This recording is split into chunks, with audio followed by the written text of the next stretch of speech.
Biz şoförler olarak bizim derdimiz kiralarımızın gün be gün sürekli düşmesi, sürekli dip fiyatlara gelmesi ve bizim mecburen ailelerimizi geçindirmemiz için mecburen bizleri başka yollara teşvik etmeleridir. Bu başka yollar dediğimiz kaçakçılıktır. Bu da hiçbirimizin hesabına gelmiyor. Arabalarımızın %80'i şu anda gümrüklü. Hepimiz %80 mahkemeliyiz.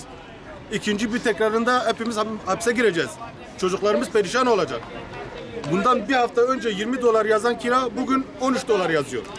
13 dolar yazıyor bana. Bir hafta içinde ne oldu da bu kira birdenbire ton başı 7 dolar düştü. Bizim amacımız artık bizi bu kaçakçılıklardan, bu hırsızlıklardan kurtarmanız. Biz doğru dürüst kira istiyoruz. Bugüne kadar biz sürekli kirayla çalışıyorduk. Kiralarımızın düzgün bir seviyeye gelmesini istiyoruz. Amacımız bu. Fiyatların yükselmesini istiyoruz. Biz burada mağduruz abi.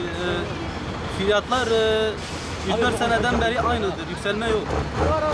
Yani biz burada mağduruz.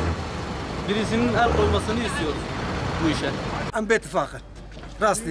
Am gümrük ederdik efendim. Yine am gümrük ederdik. Am telefonu fabrika dikin. Am dün bari mahazır bik. Am dün kire ama çağırsam bikir. Ve zede bikir. Vakta am etmara xod bisakin. Am bibiniyek.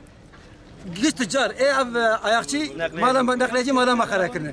Milyona gizlede bir de çıktık. العراقي تلفون دك. العراقي تلفون دك بريم. الناس سوجا فابريكاتورا سوجا وانتون بريم. أنا سوجا ماشي في راي.